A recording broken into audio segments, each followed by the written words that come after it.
আজ অফিস থেকে বের হয়ে উত্তরাতে যাওয়ার জন্য রওনা দিয়েছিলাম। তো অফিসের পাশেই একটা ছোট্ট নদী পড়ে। এই নদী থেকে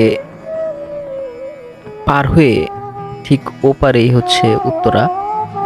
এই উত্তরা হয়ে আমরা একটু মিরপুর যাব, এর জন্য রওনা দিয়েছি। আর এখানে বোট এসে হাজির হয়েছে। এখানে আমাদের সাথে যারা ছিল সকলে উঠে গিয়েছে, আমি উঠলাম। কিন্তু প্রচণ্ড ঝড়ের পূর্বে প্রচণ্ড বাতাস হচ্ছিল। আপনারা দেখতে পাচ্ছেন চারিদিকে মেঘগুলো চাকা চাকা হয়ে ভেসে আসছে।